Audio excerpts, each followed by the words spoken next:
In this video, I'm going to show you how to activate Metro Bank credit card. This is a step-by-step guide, so please follow along to get a better understanding. But before we dive into its activation methods, let's make sure you have everything you need. First off, you'll obviously need your physical credit card itself.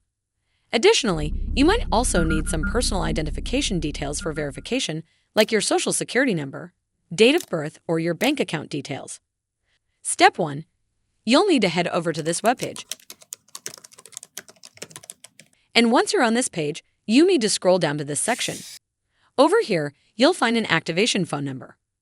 Give this number a call, and you'll be guided through an automated system that will ask you for your card number and some personal verification details to complete the activation process.